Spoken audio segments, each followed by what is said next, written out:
Hey, good morning and welcome back to Sales Inside Edge, the podcast. I'm super excited this morning because I am chatting with the lovely Craig Tolson from Double T Marketing. Now, as you guys know, I love interviewing and bringing people to the table, bringing people to you who can inspire you, who can help you to think a little bit differently about what you're doing and the ways that you're doing things. And that's why I wanted to get Craig on here today, because Craig has a really fascinating story and a journey that has brought him to where he is today. And as you know, we're going to dig a little bit into the sales and a little bit into the mindset around sales and selling as well, because that's my fun piece and where I love to be. So for everyone who is watching online, and if you are listening, I wanted to just let you know a little bit of Craig's background. So Craig is the company Double T Marketing. They're a social media marketing and management company. And Craig started the company, which we're going to dig a little bit into, was due to a workplace injury a few years ago. And it meant that he could no longer do the job that he was doing. So he started to really gain the experience and the qualifications that he needed in the area of the social media management and marketing. And he realized that there is obviously a huge potential here. So there's a huge potential where the future and business is going online. So he decided to jump onto that bandwagon and do some work in that space. One of the really cool things that Craig and I were just chatting about is that when he was living in a small country town in New South Wales, he actually started a rugby league club. Now, when I read that, I thought he meant a rugby league team, but he means a whole rugby league club. And in the first year, they filled 8 out of 9 possible junior league teams, ranging from 7 years old through to 16 years old. Now, if any of you are listening and you have children in sport, you know what an epic result that is and how challenging that might be. I know my husband does a lot of work. I say my husband because I don't do a lot of work in the space, but my husband does a lot of work in junior sport. And oh my goodness, it can be some really heavy lifting as you go. So that's pretty cool. So Craig, welcome to the podcast. I'd love for you to tell us, like in a couple of minutes, a little bit about yourself and why you love what you're doing in this new direction in the business. Okay. Morning, Julia, and thank you very much for the invite along. Pardon me, sorry. So yeah, basically, as you covered, I had a workplace injury several years ago, which was a physical job. So the injuries actually kept me, like, I cannot go back to doing the physical work. So I had to find something else to do. And I had a bit of a taste for social media through a network marketing venture that we were doing, and realized that this is the future of business online. Now, a lot of people I've sort of spoke to and see seem to be more focused on the website, SEO, Google Ads side of it. There didn't seem to be a lot that were actually focusing more on social media. So we just decided to head down that road, which is what we knew. And yeah, pretty much just sort of keep gaining experience through there. Yeah, so, very cool. And tell me, why do you love it? What is it that you love about it? Pretty much it's a challenge. It's very challenging. It's always changing, as you know, like the platforms change constantly. And I've always had an interest and a passion for helping people. So this is still keeps me in that area of helping people. Although this time it's there's a little monetary reward at the end of it, of course. But yeah, it's just the fact I love helping people and helping people further themselves and gain, like, passing on the knowledge that I have and the knowledge I've acquired over the years. Yeah, amazing. I love that you really recognize that opportunity, and it's something that throughout my whole career as a sales rep, it was very much, we spent a lot of time really recognizing opportunities and that opportunity to grow and expand into different spaces. And, the fact that you recognize the opportunity and you've taken something that you're passionate about and that you love and mixing them both together. So very cool. One of the things that I really wanted to kind of go a little bit off script and ask you about, because we chatted about this offline before we jumped on here, was when you were setting up the rugby league club, you mentioned that you had some challenges along the way. And I feel like it's important to talk to people about these, because the truth is, whether you're in business, or setting up a rugby league club, which, of course is in that volunteer space, but the truth is you're going to come up against roadblocks and you're going to come up against people who don't agree with what you're doing. So tell us a little bit about that and, really what kept you fighting through all of the challenges that you were facing in that space. Okay, so yeah, it was a very challenging experience, and everywhere we turned, we seemed to have roadblocks. We had roadblocks from the other clubs in the competition. Now, it was a competition that spanned. We were basically centre of the competition area, so it would expand probably 160 kilometres in either direction from where we were. I think there was about eight clubs in total, including us. Now, we had other clubs. The closest one was 50 kilometres away. They were dead set against us coming into the competition because they felt that it was going to take away from their club, which it wasn't.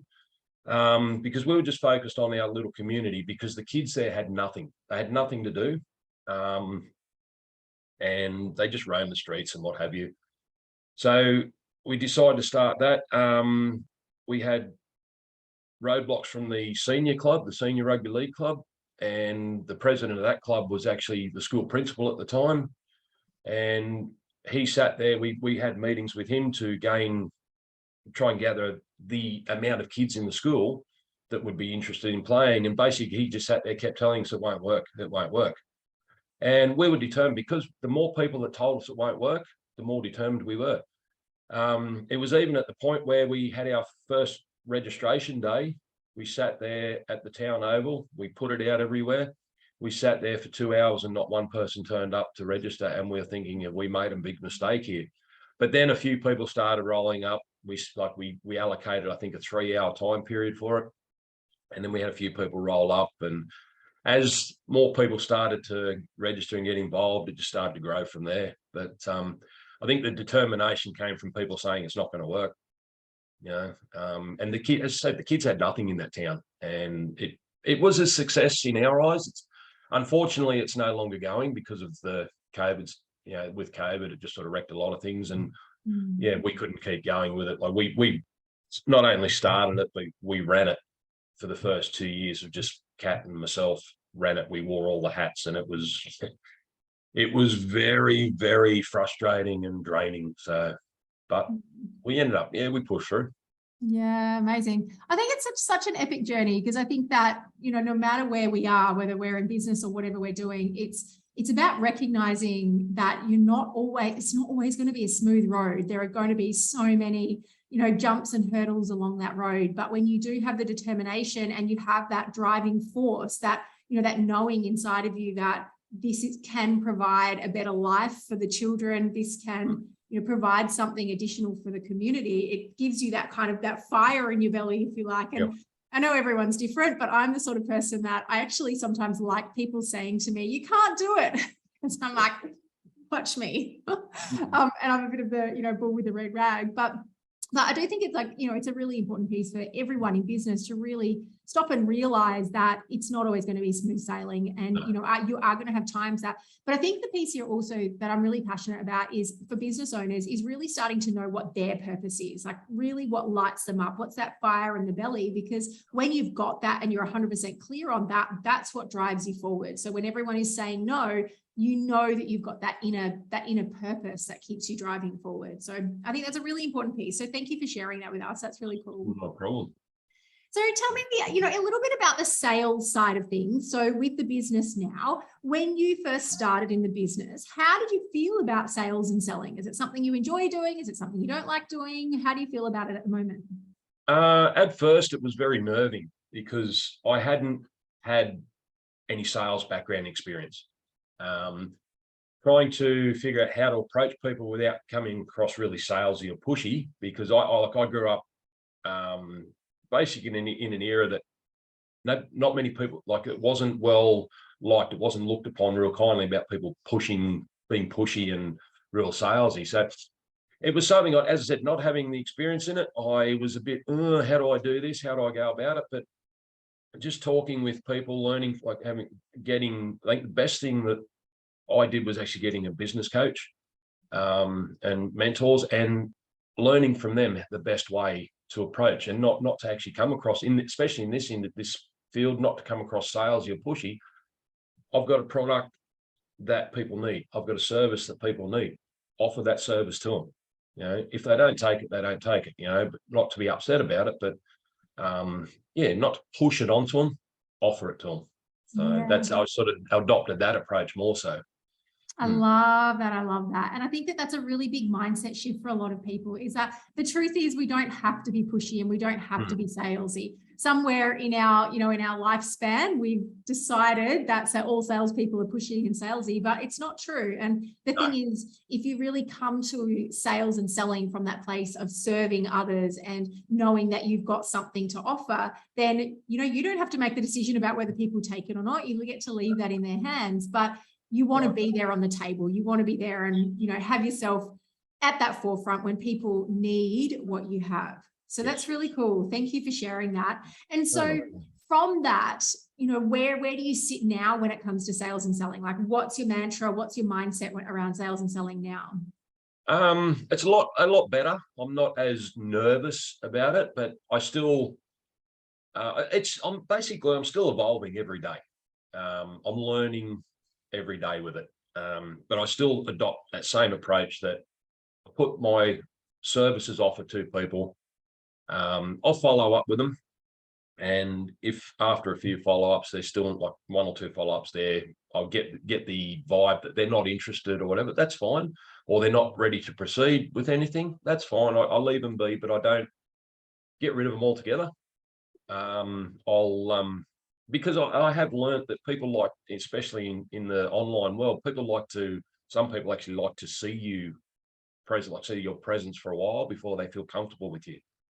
And yeah, like at the end of the day, I know there's people watch us and see what we do on that. And yeah, so they're still there, but it's as I said, my mindset shifted the fact I don't push, I just offer it to them and it goes where it goes.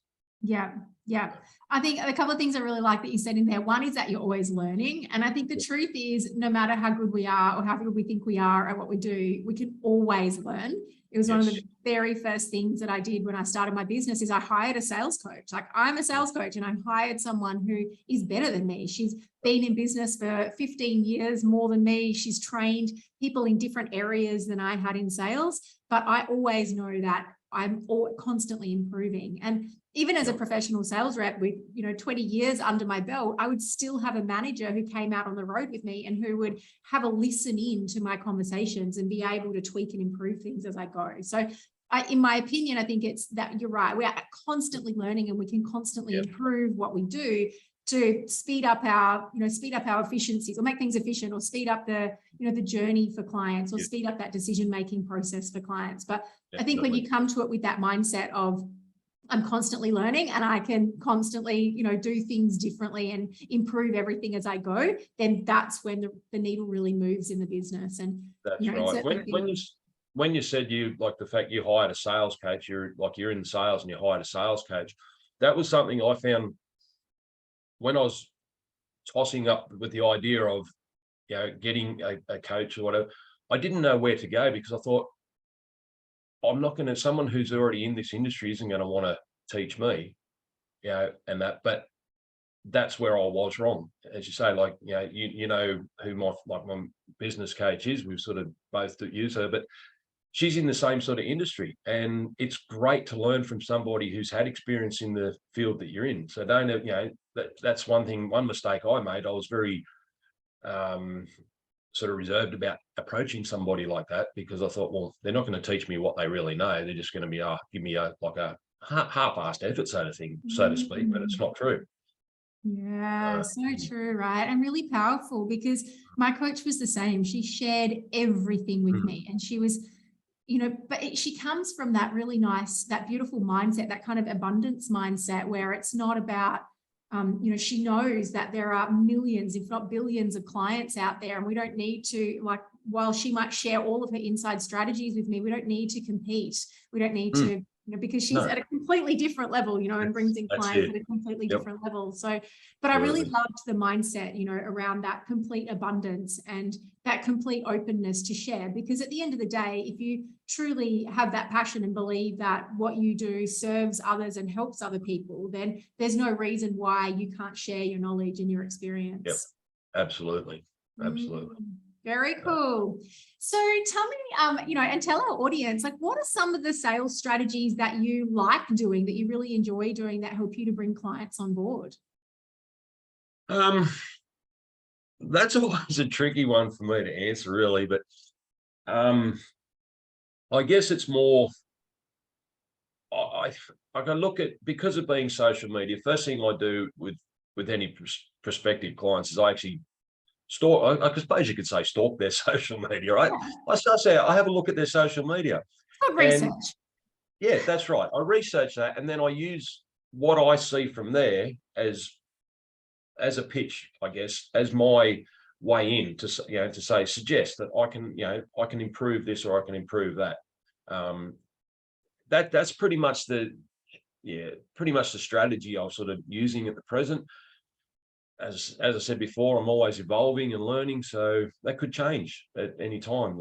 But at this present time, pretty much that's where it is. Like, see what I can offer to help improve them and help them, and use that avenue to start with. I love that. And truthfully, that's exactly where we should all be, right? We should all be, number one, doing that research. And that's one of the first things that I always talk to clients about, is that before you get onto your discovery calls, before you even talk to someone, you want to do a bit of research and have a look at, what's working for them, what's not working for them. But then it's also a really great place when you get into that conversation to have those conversations, to be saying, like, what's working for you? What are the challenges that you're facing at the moment?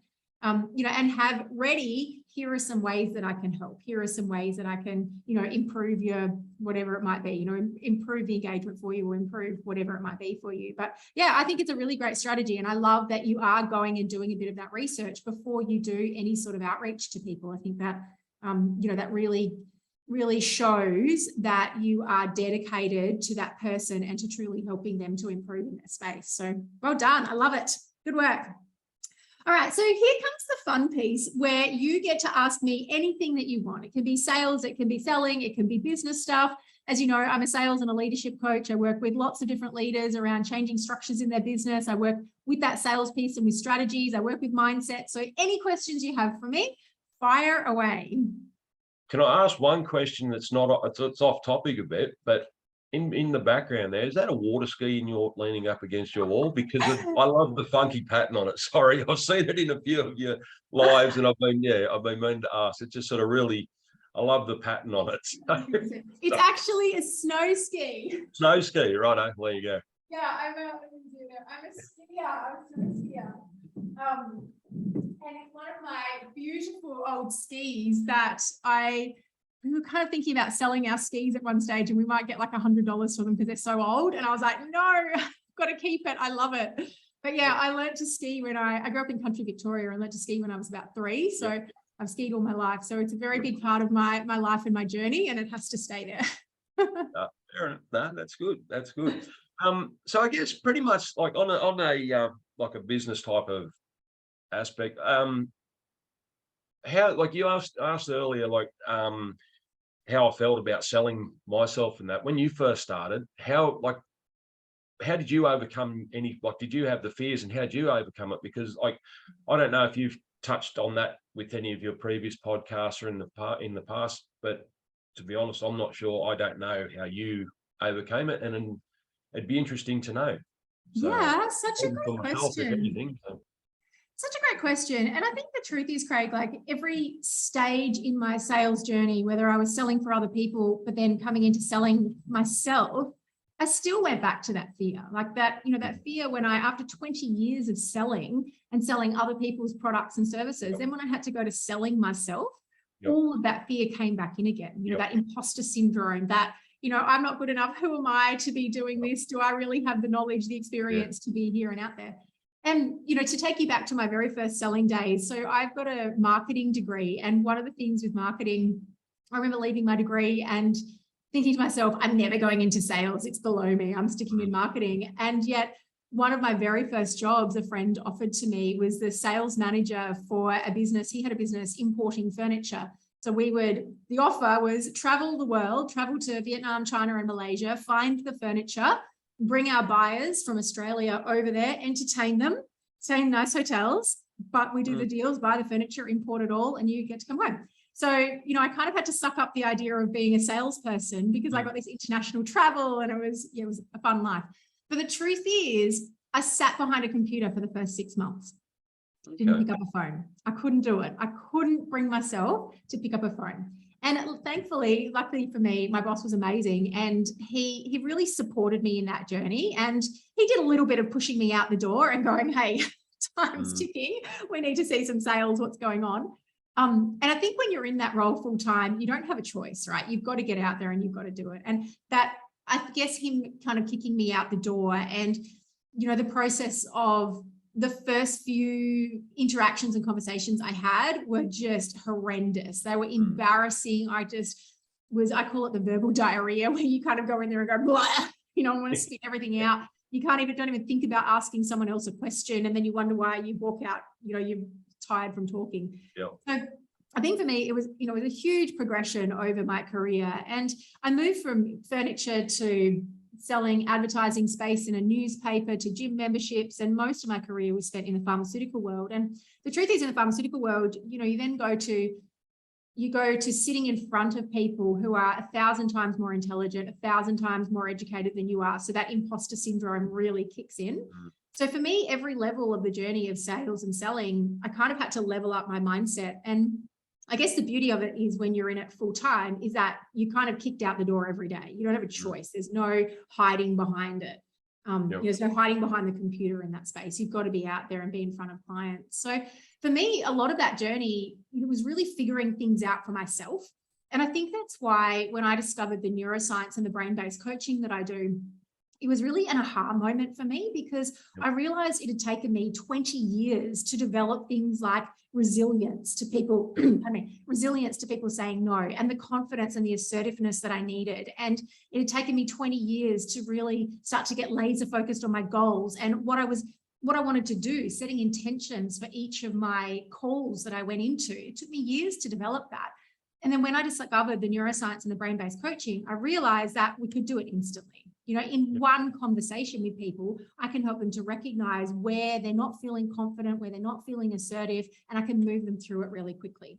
So I think that was the thing and the reason why when I started the business, it was successful so quickly, because I could combine the two. So I'd done all the, I'd done the hard yards of being embarrassed and, people saying no to me, but then I was able to use all of the mindset and the coaching work to move quickly through all of those emotions and those feelings, if that makes sense. So, but, truthfully, I don't think that fear piece ever goes away if you are constantly growing your business. So, for me, the next level is really looking into, I do some corporate work, so some work with larger businesses. And for me, it's really moving into that next space and doing a lot more work with bigger organizations. And for me, that means bringing a team on as well. So, with that comes all of the imposter syndrome and it comes all of the fear around the rejection. But what I know now is that I can move through. I've got the tools and the strategies to move through it really quickly.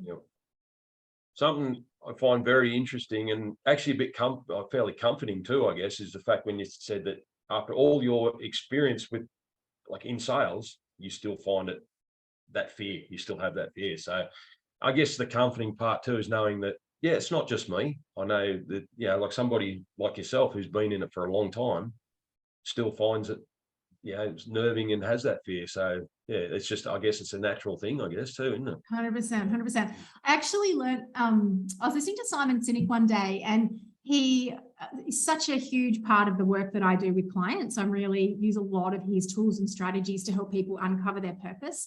But he was kind of analyzing when athletes get interviewed, and after a game, and the media will often say to them, did you feel nervous going into the game? And they would always say, no, I don't feel nervous. I feel really excited about it. And I guess what it really made me realize is that the feeling in our body of nerves and excitement are exactly the same, but the connotation of the two words is very different. So one of the things that I really learned is to switch the word nerves for excited. I'm super excited. Now I'm super excited about making this call. I'm excited about our conversation, as opposed to I'm nervous about it, because they both feel pretty much the same, but the connotations in our mind and what it does to the thought process in our mind is very different. So yeah, I was very grateful for him kind of bringing that to my attention, and it made me realize quickly that if I can just change the wording around it, then it actually puts me more into action mode than inaction, if that makes sense. It's actually very interesting. Yeah. Yeah. Definitely something to keep in mind for sure, I think. Changing that around. Yeah, I do it with the kids too. So, if they ever sort of say to me, oh, I'm feeling really nervous about this, like, is it nerves or is it excitement? Like, where are you at? Especially if it's a sporting thing, because, especially with sport, and, like, of course, it's the case with our performance, is that the performance of someone who's feeling really nervous to someone who's feeling excited can be very different. No, definitely. Cool. Yeah.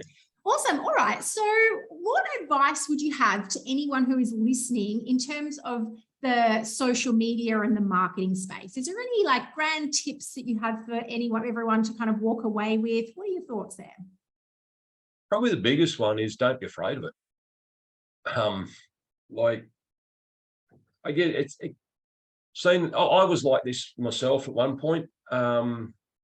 It was very daunting and sort of a bit frightened of it, and it did, like, it's helped, like, having that mindset of being a bit afraid or finding something daunting. It actually it does keep you away from it, and so many people don't move forward with things because of that.